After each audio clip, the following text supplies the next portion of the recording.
All right, the presentation is called The Lost Cities and Amazing Heritage of Kenya. And let me first of all put Kenya into its historical context. The Kenyan coast heritage was part of what the scholars call the Swahili Confederation. And the Swahili cities were all the way along the East African coast, all the way from Somalia in the north, down through Kenya, Tanzania, as far south as Mozambique. The main cities were Mogadishu on the coast of Somalia. By the way, that usually surprises Somalis to know that their history is in fact connected to Swahili history. Malindi and Mombasa on the coast of Kenya. Mafia and Kilwa off the coast of Tanzania. Sofala off the coast of Mozambique. And Sinna, Mozambique inland. Now I'm using terms like Somalia, Kenya, Tanzania, Mozambique. Of course, during the time periods that we're talking about, none of these places existed under those names. So who were the people? The more northerly people, say Mogadishu, were described in the records as Berbers, and they are also described as a people of the Sudan, which means a people of the blacks. And then the more southerly people, say Kenya and further south, were called Zenj. That's part of the word Zanzibar. Turkish people will know the name Zenci. Zenj, they are described as extremely black in complexion with tattoo marks cut into their faces. So you either have a black population or an extremely black population. Because of a traveler who visited the coast, Ibn Battuta, we now have another name as well, Sawahil or Swahili. Simply means the coast, those people living on the coast. So essentially we are looking at a Bantu civilization. Bantu is a group of language families. Language groups will include things like Swahili, Zulu, Shona, Kikongo. It's one of that group. But the civilization was cosmopolitan. So they would then be joined by people from Arabia, joined by people from Persia, and most importantly, joined by people from India. And if you visit the East African coast, that Indian presence is still quite significant. Okay, so what type of civilization are we talking about? That's a British colonial era postcard of the city of Lamu. Lamu is kind of Kenya, but it's off the coast. And if it wasn't for the availability of boat transport, you can't actually get to it. So it's kind of isolated. And a close-up view, you can see multi-story buildings and that kind of thing. So I decided that perhaps I should take a look. So I visited the Lamu Museum, and I took photographs. And the museum itself is a Lamu house that has been turned into a museum space. And the kind of decorative walls. Are we enjoying that? The kind of exquisite designs, the absolutely wonderful. And in the museum, what they had were, among other things, reconstructed pieces, which was then, you could put that into a medieval context. So the idea then was to, a lot of artifacts from that period, they have survived, but they're in bad shape. In other words, if you were to put them in a display, what are we really looking at? Now, an archaeologist would know. So they made the decisions in the Kenyan museums to show reconstructions. And so reconstructed pieces of kitchenware from the Lamu Museum. So this is the kind of kitchenware that would go with the medieval heritage. Vermicelli maker, yes, vermicelli, spaghetti. Then you have some other artifacts. So this is the kind of thing that you could imagine in a medieval East African kitchen. Then they had reconstructed coffee vases and rosewater containers, and these are taken from the Lamu museums and the Malindi museums. What was really interesting was the reconstructed bedroom goods from the Getty Interpretation Center and the Lamu Museum, because these are goods. There's a continuity. In the Kenyan museums that I stayed at, they had furniture that was just like this. So there's a clear continuity from medieval times to now. And for those people that have been to the British Museum, there is a Zanzibari chair, and it looks quite similar to what we see up there with its ivory inlay and that kind of thing. So clearly, the impression is given of a sophisticated civilization. And that led to the question, but surely Africans could not have built these cities. And believing this, British archaeologist James Kirkman deceived a generation of scholars. And so the result then is those of us telling the history have to kick against James Kirkman's material. Not only that, he's also done a lot of great damage to the historical memory of Kenyans, because they don't realize that his stuff is nonsense. But the nonsense had a major, major impact. And the result was Kirkman misled historians into the error that East African culture was partly, if not entirely, Arab or Persian. And if you speak to people from Kenya, speaking to my guides, taking me around the ruins, nearly all of them believe that. And then what I would challenge, but all the archaeologies only dug up African skeletons. Yeah, but they were the workmen. Well, so that means they built it. Yeah, but they built it under somebody else's control. Where's the somebody else's control skeletons? Do you see? And this is because of James Kirkman. Now, the other piece of evidence that people use is the Swahili language today does indeed have a number of Arabic words mixed up in it, and quite a lot of Arabic words. And this was at one time argued that this demonstrates an important Arab element in the formation of Swahili culture. And ordinarily, linguistics is a powerful tool, and we could use linguistics in this way. However, Dr. John Sutton of the British Institute of East Africa, this is what he says. What is less well understood, however, is that the bulk of these borrowings are not ancient in Swahili, but belong to the last 200 years or so, the period of the New Arabs and the Zanzibari state. So the history and the heritage we're talking about is not the last 200 years. We're talking the periods before that, before the Arab borrowings made their way into Swahili. Now, in the 18th century, well after the great East African culture had declined, Arab sultans did in fact control East Africa. They controlled it from Zanzibar. It became a slave trading zone, etc., etc., etc. But the golden age is well before that. So what does the archaeology really say? English archaeologist Dr. Mark Horton was a prominent scholar of Swahili antiquities, and his excavations have shown that the very earliest mosques on the East African coast date from the 8th century AD. They were flimsy, timber-thatched buildings and were much like temporary mosques built even now from time to time by East Africans.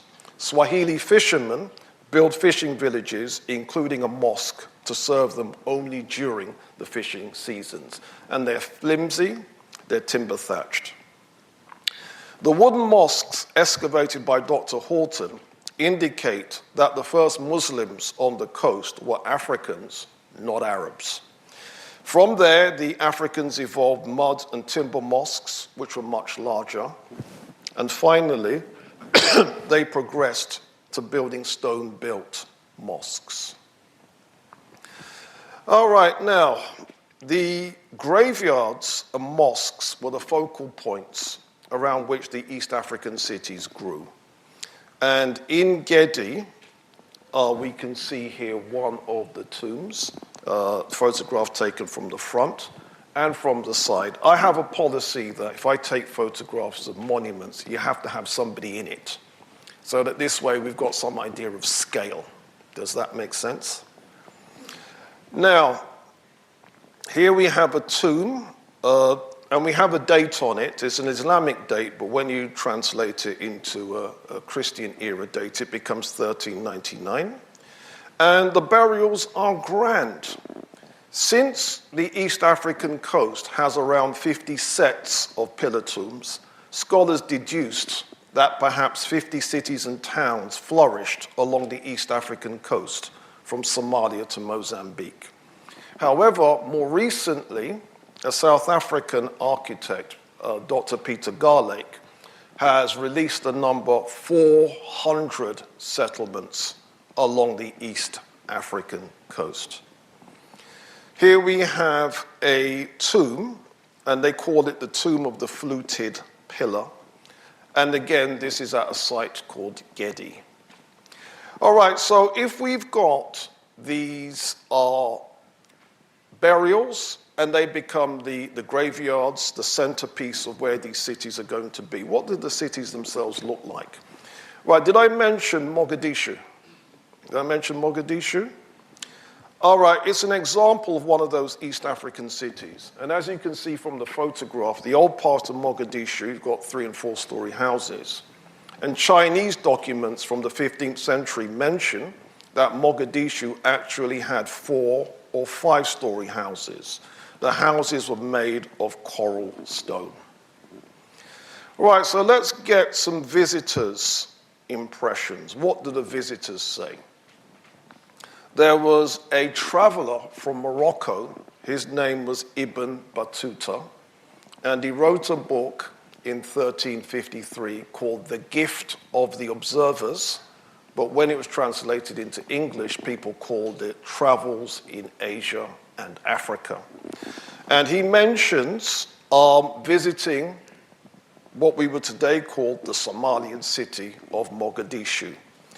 And the main thing he says about them is they're fat. All right, this is what he says. Yeah, I know, not politically correct. Right, the Cadi took my hand. Cadi, that means the judge. So he's just got off the boat, the judge has taken his hand. And we came to the house, which is near the Sheikh's house. And it was bedded out and set up with what is necessary. Then he came with food from the Sheikh's house. With him was one of his wazirs. Wazirs means ministers, who was in charge of guests. He said, Maulana gives you assalamu alaikum, and he says to you, you are most welcome. Then he put down the food and we ate. Their food is rice cooked with ghee, placed on a large wooden dish. They put on top dishes of kushan. This is the relish of chicken and meat and fish and vegetables. They cook banana before it is ripe in fresh milk, and they put it on a disc. And they put sour milk in a dish with pickled lemon on it, and bunches of pickled chilies, vinegared and salted, and green ginger and mangoes. These are like apples, and they have a stone, and when they ripen, they are very sweet and eaten like fruit. But before they ripen, they are bitter like lemons, and they pickle them in vinegar. When they eat a ball of rice, they eat after it something from these salted and vinegared foods. Now, one of the people in Mogadishu habitually eats as much as a group of us would. They are extremely large and fat of body. Okay, now, what's really interesting from my perspective is I'm of Jamaican heritage and are descended from enslaved people who would have come from West Africa. The significance is I recognize almost all of the food he's describing. Eating banana before it's ripe, we call that green banana. The green ginger, the mangoes, the sour milk of course is yogurt. In other words, I recognize this, and this is really, really interesting. Really interesting. All right, now, On his journey, 1331, he then landed in the city of Kilwa. On a modern map, Kilwa is on the Tanzanian coast. And this is what he says. We spent a night on the island of Mombasa and then set sail for Kilwa, the principal city on the coast, the greater part of whose inhabitants are Zenj, of very black complexion. Kilwa is one of the most beautiful and well-constructed cities in the world. The whole of it is elegantly built, says Ibn Battuta. Now, because my focus is on Kenyan heritage, you can look it up in your own time. There are some buildings in Kilwa that are still there. There's the Husuni Kubwa with its indoor swimming pool. There's the Husuni Ndongo. There's the Kilwa Kisiwani Great Mosque. There's things that you can go look at. Now, what did another visitor say about the Kenya region? You had the Portuguese sailing around South Africa, and they landed in Mozambique first, and then Tanzania, and then Kenya, and so on. And the information was then handed over to a Portuguese chronicler called Duarte Barbosa. And when he published in 1517, he said, Mombasa was apparently a very fair place, with lofty stone and mortar houses, well aligned in streets after the fashion of Kilwa. Lofty, multi-stories. Malindi had many fair stone and mortar houses of many stories with great plenty of windows and flat roofs. The place was well laid out in streets. Pate and Lamu were well walled with stone and mortar. So we get a very positive kind of impression from what the sources have to say. So my visit then was to look at, well, what was there. So Gedi is located about 10 miles south of the present Malindi and far from the coast. It being far from the coast is important to this discussion. Yes, it's within walking distance of the coast, but it's a long walk. And the name Gedi is said to be a corruption of Gede, a Gala word meaning precious. The Gala are people coming from elsewhere in Africa, possibly the Ethiopia region. One theory is that Gedi may even be the name of the last Gala ruler of the site. So what does Dr. Davidson say? English historian Dr. Basil Davidson wrote The Lost Cities of Africa in 1959. Old Africa Rediscovered in 1959. American title was Lost Cities of Africa. And he identifies Gedi as the Malindi of the medieval maps and documents. If he's correct, the city must have been very much larger than the 45 acres enclosed by the wall traced by James Kirkman, or the 70 acres claimed by the Gedi Interpretation Center. It must have extended down to the coast, and therefore it must have been so much bigger than the scholars give, 45 or 70 acres. Moreover, the overwhelming majority of the buildings must have been of a flimsier and perishable material, such as clay bricks. They clearly haven't survived. James Kirkman, 1975, held the view that Gedi was to be identified not as Malindi, but as another city, Kilimani. That Kilimani is mentioned in the medieval documents.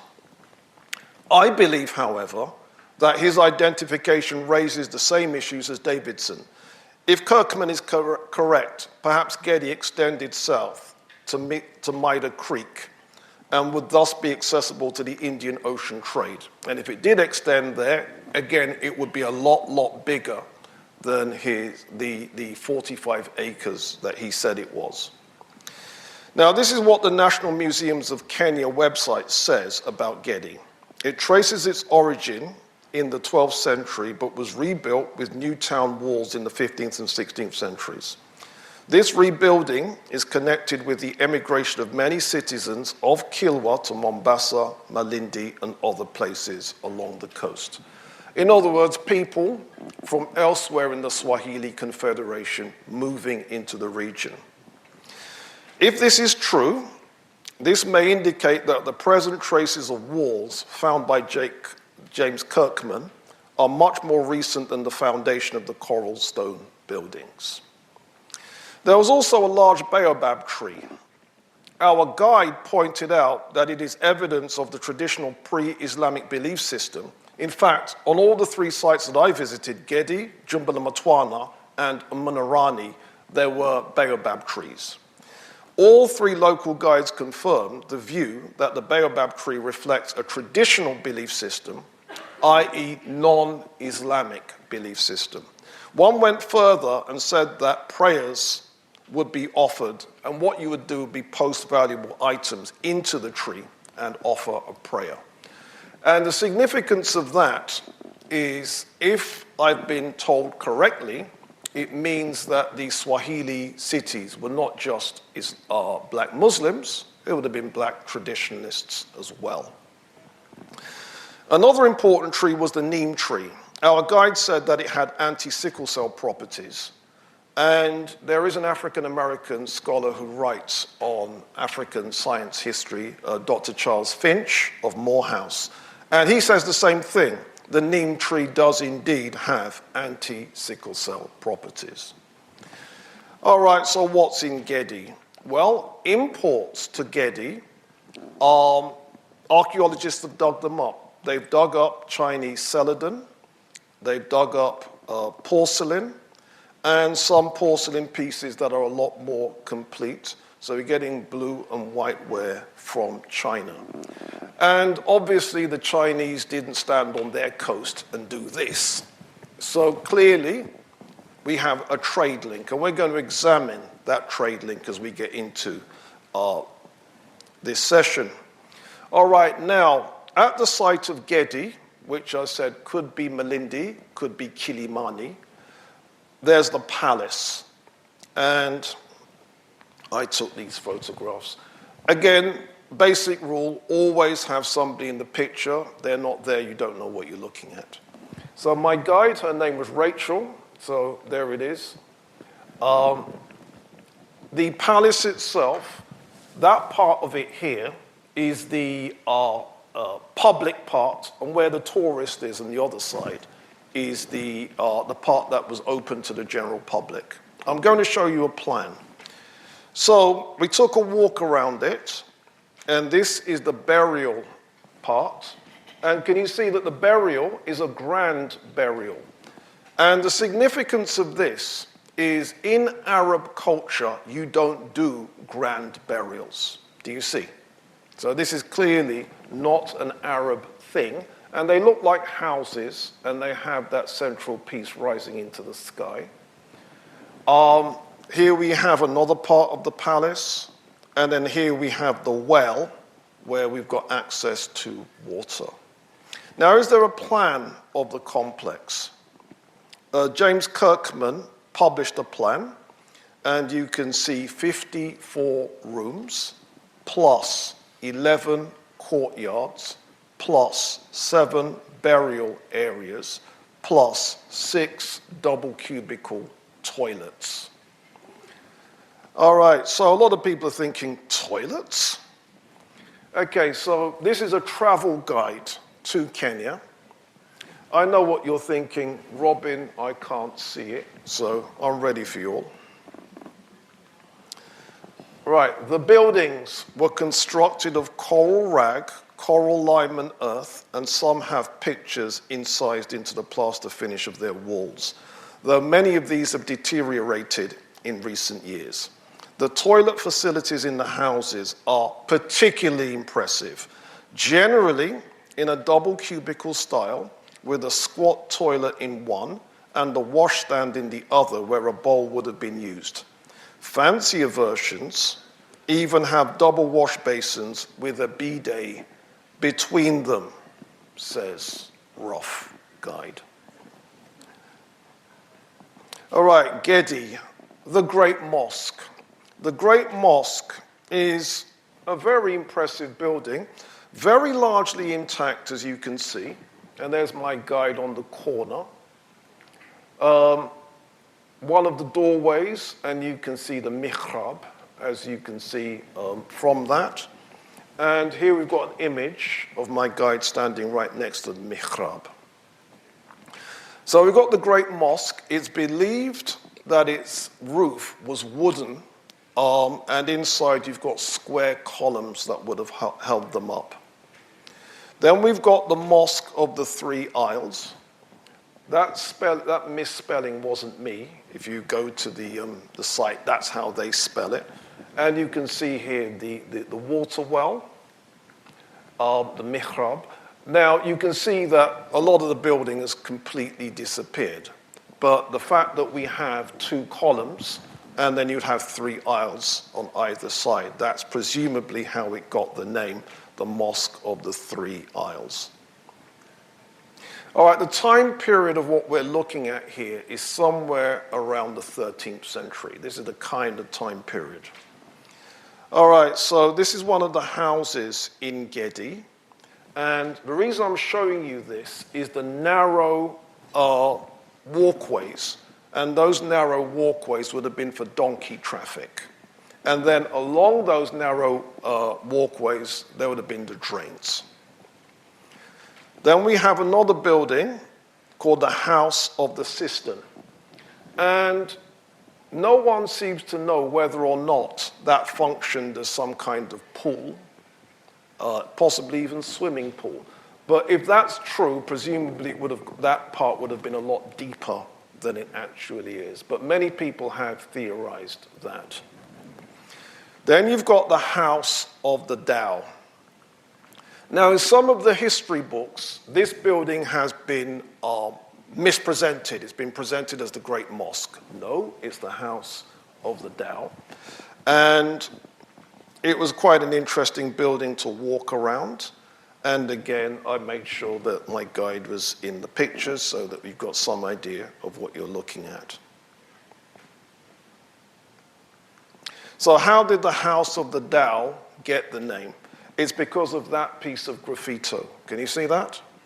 And can you see that that graffito is indeed a Dao? So the question now is, well, what role did Daos play in East African history? Now let's examine what's in Fort Jesus Museum in Mombasa.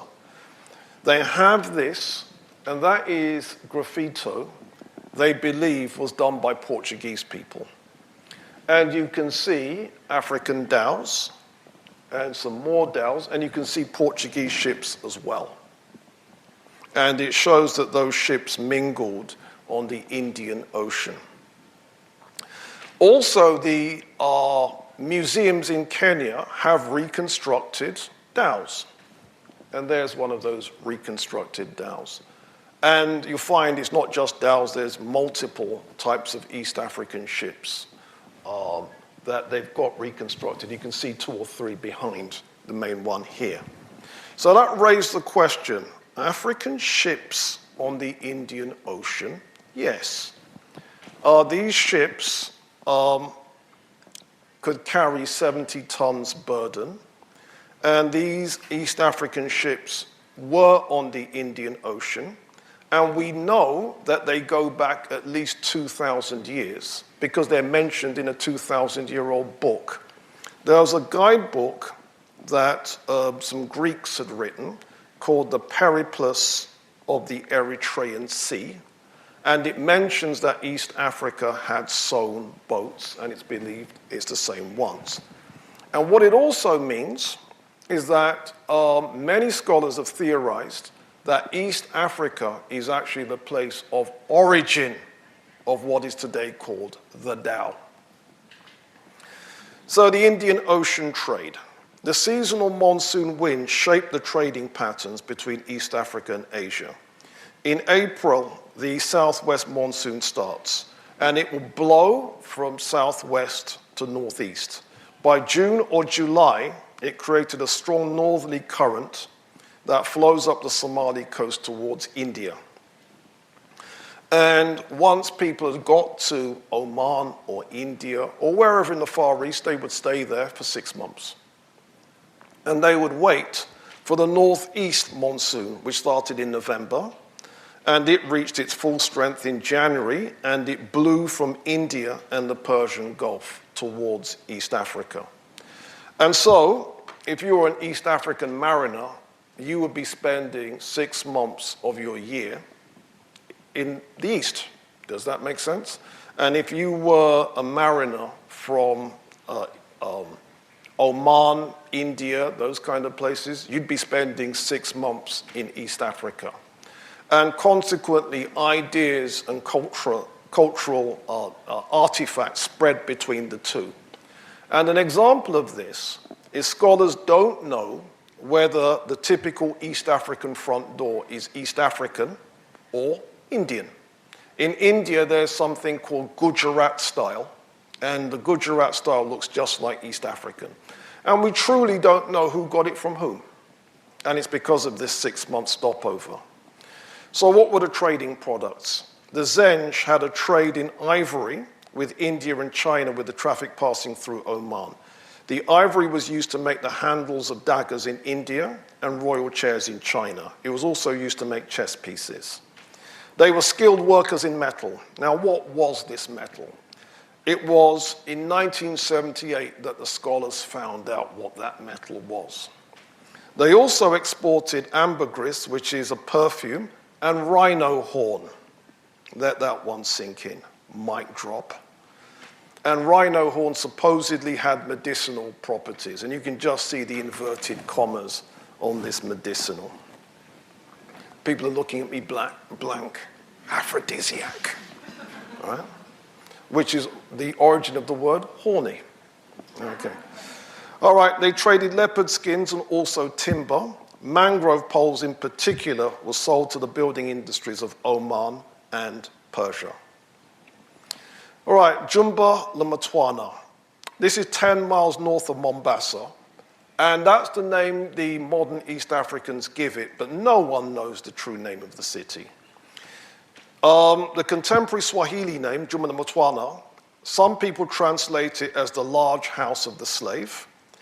Others say it means the large house of the strong man. Others say it's the large house of the leader.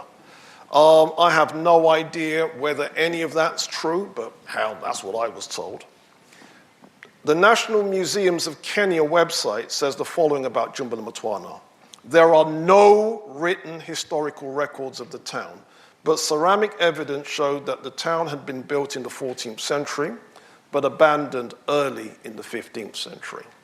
So the obvious question then is, what's there? The central mosque of Jumba Lamatwana. Now again, I've got my guide in the picture. All of what you're looking at there is one building. This is it taken from a different angle and from another angle. Right, now can you see that this wall here has been reinforced? You see that? And that could signify a very, very heavy roof. Now, so what? If you look at the Great Mosque of Kilwa, which is in Tanzania, it has barrel vaults. So it looks like it's got barrels lying on its side, made of concrete. It also has concrete domes. And because this has that kind of reinforcement, it's possible that that may have had that kind of roof as well. Then we've got the mosque by the sea. And it really is by the sea.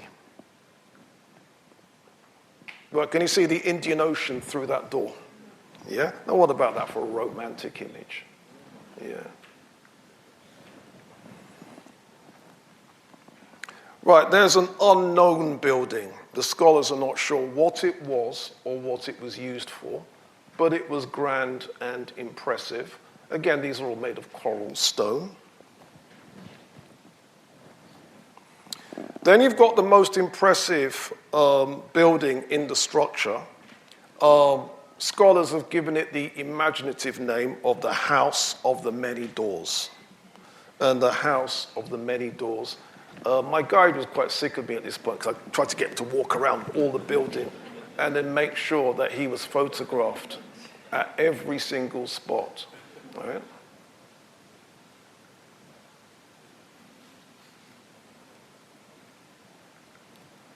Now, what's really amazing to me, though, in visiting these places is, to my knowledge, none of these images are in any of the books.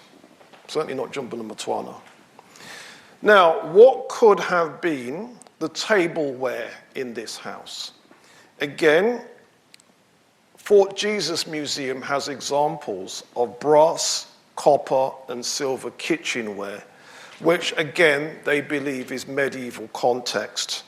And they believe that this type of kitchenware would have been the kind of thing that you would have seen in the house of the many doors, yeah. We enjoying this? All right, Umunarani. This is a ruined town, and the name Umunarani simply means the minaret. And it's located near the modern city of Kilifi, near the waterway, Kilifi Creek. No one knows the original name of this town, and the only reason why it's called Umunarani is the claimed similarity between the pillar of the pillar tomb of the Great Mosque and its alleged similarity to a minaret. Does that make sense? Now, we know it's not a minaret. There's no stairs where you can climb up it. And there's no evidence that there was ever any stairs. And that's true for all of the pillar tomb structures. However, it must be pointed out that the pillar looks slightly more like a minaret, or perhaps less unlike a minaret than the pillars elsewhere, but they're still not minarets. The Getty Museum houses one artifact from Umunarani, and it's a 16th century artifact described as toilet instruments. And those toilet instruments could well be a fragment from a pair of tweezers. All right, the National Museums of Kenya website, this is what they say about Umunarani. The site was first occupied in the early 14th century, but the first mosque, the Great Mosque, was not built until AD 1425. Enlargements were undertaken soon thereafter, followed by major reconstruction efforts later in the 15th century. Following the collapse of the earlier building, close to the first mosque is a smaller mosque, which prior to its construction, a much similar but smaller mosque existed at its location. The foundation of its mihrab may still be seen east of the present mihrab. The original mosque was built around 1475, while the later mosque in about 1500. This is evident by the presence of a Portuguese dish in the system, thus indicating that the final alterations to the mosques were probably not completed until the 16th century. Umunarani was eventually destroyed by the Gala. These are people coming in from Ethiopia in the early 17th century, and archaeological evidence seems to confirm this. All right, so let's take a look. All right, the Great Mosque. Now, my taxi driver is the person posing in this particular case. And again, if he wasn't there, you don't know what you're looking at. And walking around the site, you can see that there's actually two halled areas. One theory is that this halled area here to the side is a madrasa, roughly speaking, college. Right? You can see here the mihrab area, the water well, the mihrab. And then when we blow this up, right, I don't know if you can see that there's a band with Celtic knot designs. Obviously, we're assuming the Celts didn't have an impact here, but I don't rule anything in, I don't rule anything out. Okay, so what's the pillar from which this place gets its name? There's the pillar. But this is my guide who took me around this place. Can you see that there's no way that you can actually climb up that? There's no staircase. So it's clearly not a minaret. And the mosques generally, you see, for all those people that say, this isn't African, it's Arab, I ask the obvious question, where's the courtyards? There aren't any. Yeah? The central dome, there aren't any. And then the four minarets around the outside, there aren't any. This is a completely different architectural style. Then you have Munarani, the small mosque, and I'm going to show you around that. That bit there is the water tank. The water tank from a different angle. Wasn't that an excellent photograph? Are you feeling that? Isn't that publishable? And then the small mosque, where my guide is standing, he says that's the madrasa. And then you have a very interesting monument called the Tomb, and that square area, if we blow it up, isn't that exquisite? Isn't that exquisite? Yeah. All right, I mentioned Duarte Barbosa. Did he describe the people? He said, the Moors of Sofala. Moors simply means black folks. The black folks of Sofala clothed themselves from the waist down with cotton and silk cloths, and other cloths they wear over their shoulders like capes and turbans on their heads. Some wear small caps dyed in grain, in checkers, and other woolen cloths in many tints, also camlets and other silks. So that's Sofala, Mozambique. By the time we get the report coming out of Kilwa, the levels of luxury reached was astonishing.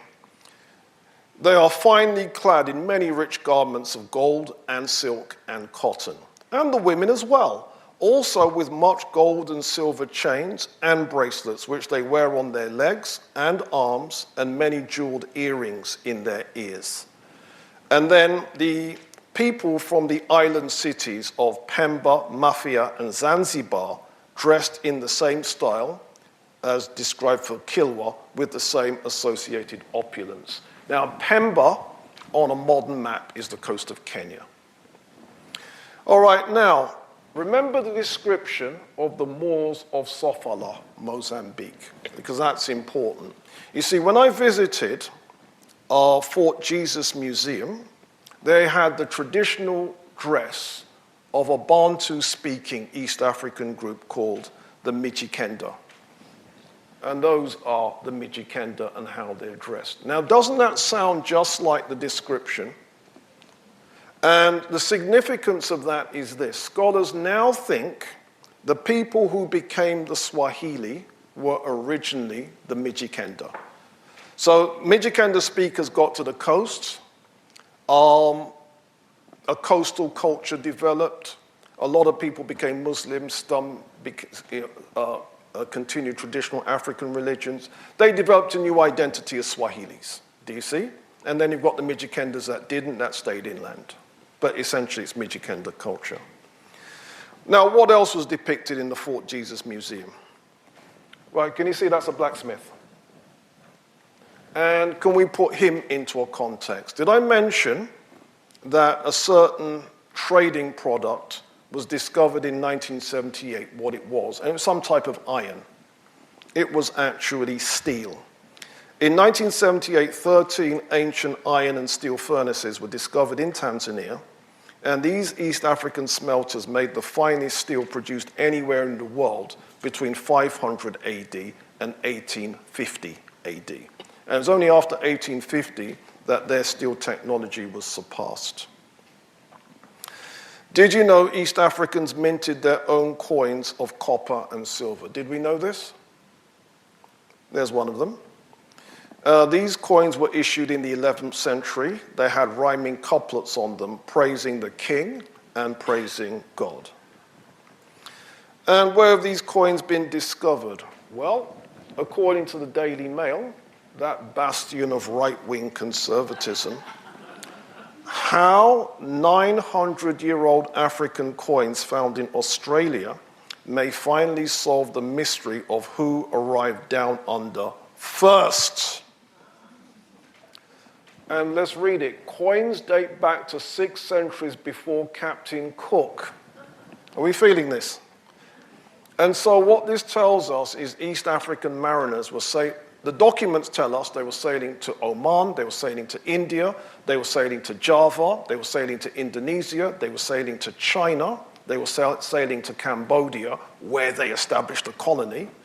And we now have the theory that they could well have sailed to the northern fringes of Australia as well. A theory put forward by the Daily Mail. Right, now continuing our theme of metals, this is some reconstructed silver jewelry, which again they believe is in this 13th century context. And are you feeling this?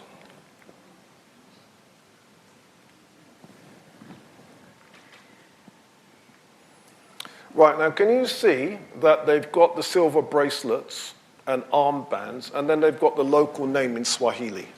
And the fact that it has a local name in Swahili means it's not an imported concept. You know, if you import someone's concept, you keep their name. So, you know, like, for example, the English word bungalow isn't an English word. Yeah? So, consequently, if you've got an indigenous name for it, it's not an imported concept. We ready for this? Left-hand corner, please. Silver handbag. We enjoying that? Okay, the Portuguese role in Africa. Early in the 16th century, the Portuguese sent their fleets and armies into this region. Dr. Basil Davidson explained this unfortunate episode. It was at Mozambique during his first voyage that da Gama exchanged the first shots.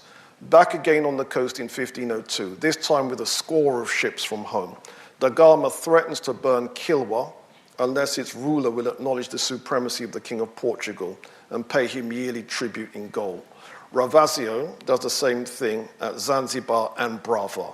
Meeting resistance, Almeida storms Kilwa and Mombasa, burning and destroying. Saldanha ravages Berbera, Juarez destroys Zela, Da Cunha attacks Brava. So by the time we get to the 16th century, a lot of the East African cities are now up in smoke. So some things to remember about Kenya. Again, I was in the Lamu Museum, which remember is a house that's been converted. Now, this particular photograph was difficult to take because if I had to step back to get a bigger picture, I'd be outside the door. Right, now can you see the left-hand side, which is the corner of a bath? And this side here, what looks like a mihrab, it's actually the toilet. Right? And just to show you how they would have the bath and the toilet together, this is a plan of the house of the Cowries. Kirkman says 14th century. He's probably wrong. This is probably 11th century. But can you see that you've got the bath and the toilet right next to each other? And this is typical Swahili layout. And finally, something to remember East Africa by. That appears to be a water fountain. And that's it from me, the lost cities and amazing heritage of Kenya. Thank you very much.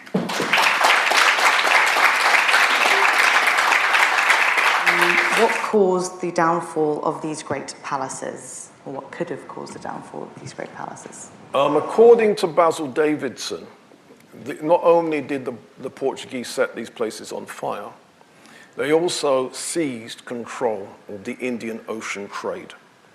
And when you don't have the money for upkeep, because you're assuming that wealth will be coming in, and once that's interrupted, you have what's there, and if things fall apart, you can't rebuild and that kind of thing.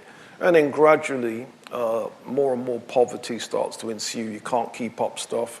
If it starts falling down, you can't rebuild it, that kind of thing. And I've got another question from the online audience. Oh, it's just disappeared.